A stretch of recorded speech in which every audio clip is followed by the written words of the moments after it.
All right, part two of this turbo build. Finally got the car started. I'll show you on a couple clips. I got some things I want to do first, but ended up being a bad distributor. That's why you don't cheap out on your Amazon stuff sometimes. That's my fault. But let me go ahead and show y'all what it looks like. So, went ahead and got a distributor from AutoZone. Was expensive, but it was actually good quality. So, ended up being, I think, it was like high 200s, like 2 something. So, hey, they got the car started, so it was worth it. New to distributor wires. Didn't know if that was a problem, but I did both and it started right up. So I just did it so I won't have to do it in the future. But I'm gonna go ahead first and get this installed. If you don't know what this is, it's an FMU, fuel management unit. And this is what's gonna help the car be drivable on low boost without getting a tune, since I only want to run nowhere near or upwards of 8. You know, I don't really care about running high boost because that wasn't the plan for this. So no tune. I'm gonna try out this route. Got a few pump all the other little stuff, so I'm gonna go ahead and try to get that installed and see what's next.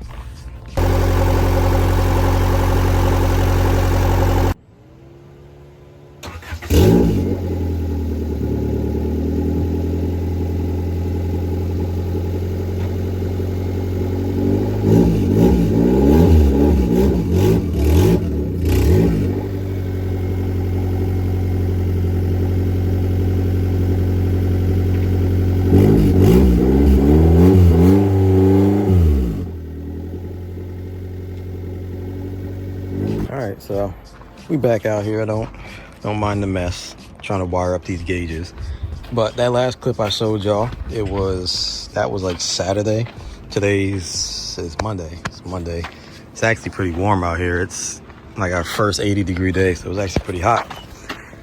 But went ahead, got my gauges wired in, air fuel boost gauge. Let me go ahead and put the key in to show y'all.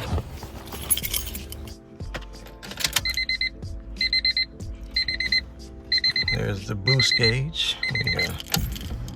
Hold up, make sure that's not on. All right, air fuel ratio gauge. Of course, sensor's not plugged in, so, and the car's not on, so it just has that code there. Boost gauge, different colors in that. Pull this plastic off. Hold up, let me get that for you. There we go. But let's see. Went ahead and wired it into, let me turn this beeping off. Wired it into the cigarette lighter plug, because I pulled this down and I see somebody has already rewired it. So I just wired all the plugs into the power wire. So try to give you a little rundown on it. So the yellow wire, that's usually connected normally to your cigarette lighter. It's a yellow and a black wire. Yellow one's power, the black one's ground. So with the boost gauge, it has all these wires. Yellow is constant 12 volt. Red is ignition power. And then this orange one, I don't have it wired in right now, but this is what will go to a headlight switch to dim it at like nighttime and stuff.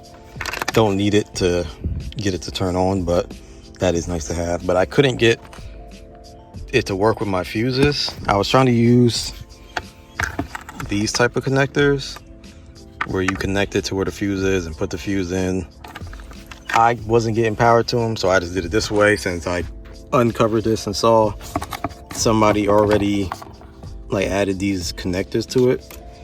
So yep. And then of course with the air fuel wires, see if you can see them, just a red power wire. I ran my grounds right there with a screw, sanded off that spot a little bit to make it a better ground.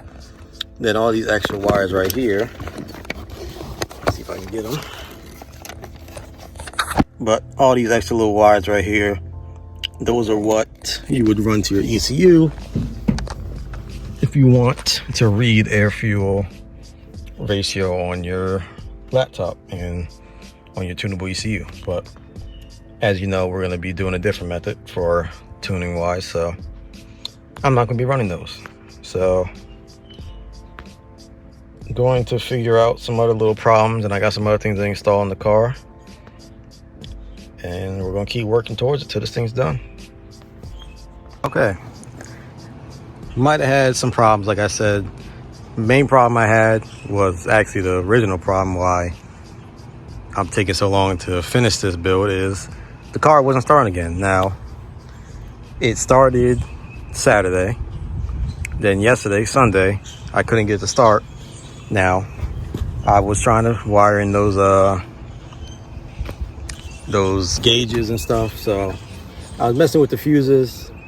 I was moving around a lot because I couldn't get them to work, couldn't get them to give power from the fuse box. So, of course, I ended up moving something that was needed. I ended up moving I had moved the fuel pump relay and not putting it back.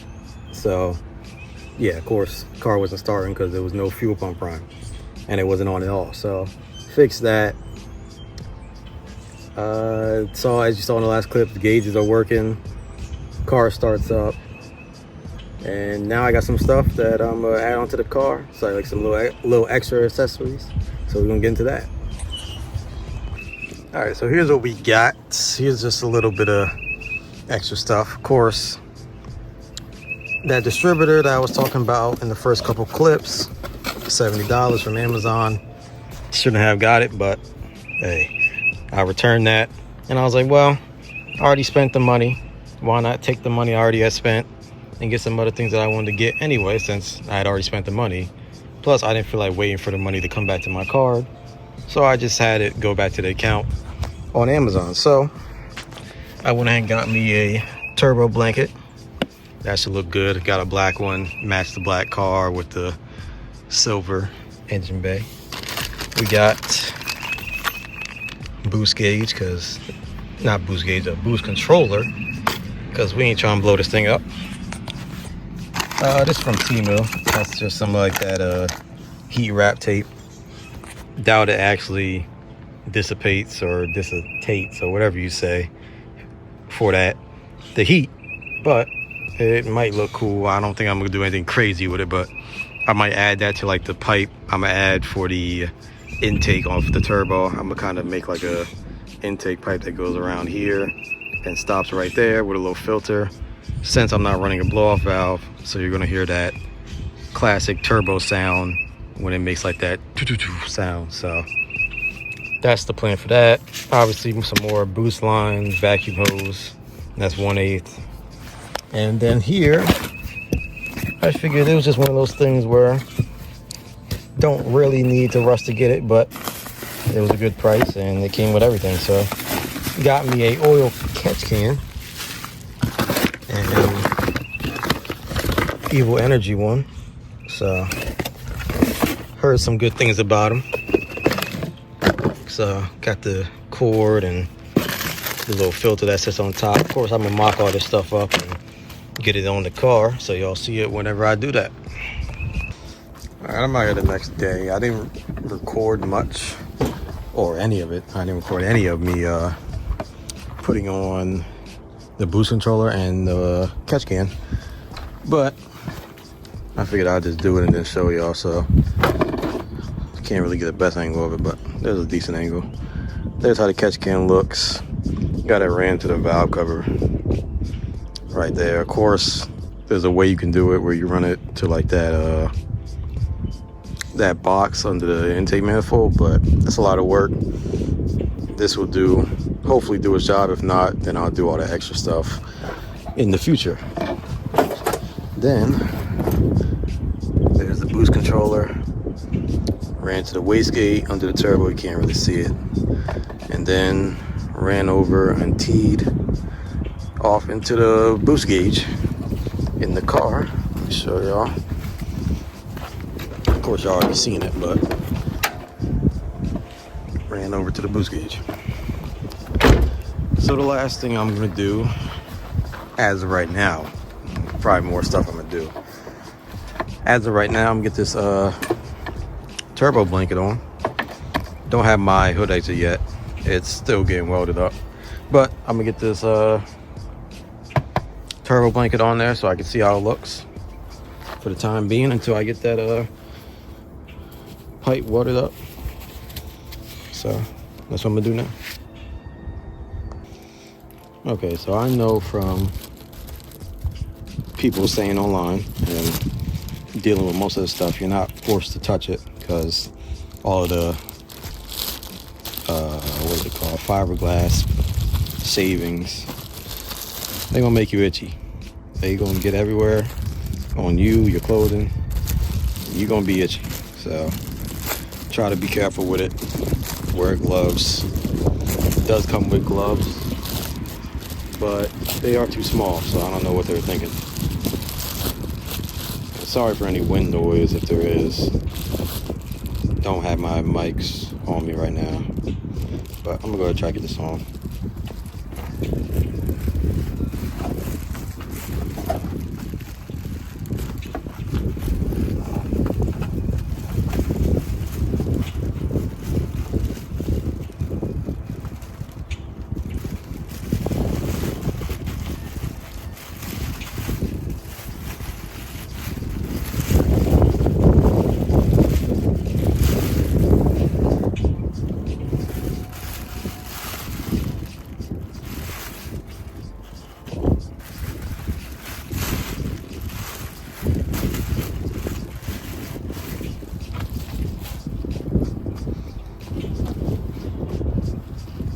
Then it does come with these springs, comes with 2 of them. There's like 2 metal pieces on each side. And I guess you use the springs to kind of hold it and keep it tight onto your turbo so it wouldn't just come off or whatever. Even though it fits on pretty tight because you got to get the right size housing that you have, like a T4, T3 or whatever. So you get the right size blanket for your turbo.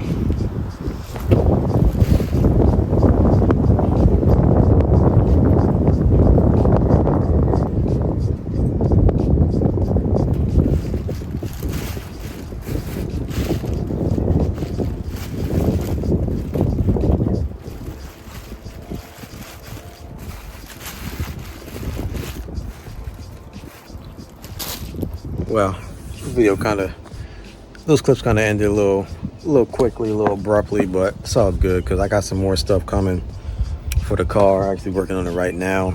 This video has been taking a little bit longer to get out. Really ain't nobody's fault but mine. I just ain't been uploading, not uploading, but I ain't been editing the clips that I had, because I ain't gonna lie, I could have posted this video like a week or 2 ago. But I just been slacking. So yeah, I got some clips of me driving the car. I put that after this at the end of the video. That's really where I'm going to end it for the part 2 of the Civic build. Got some driving clips and stuff after I got it running and stuff. So it's gonna really end there. I'm doing some stuff now to the car, so hopefully another video will be out after this one in the next couple of days after this one comes out. But yeah, that's basically it. I'll show y'all a little bit of the car right now. But this is what's going on right now. How the car looks, as you probably saw. A little sneak peek of what the next video gonna be about. If you know, you know. But yeah, got some driving clips. Let y'all see that. That'll be the end of this video, so I'll see y'all in the next one.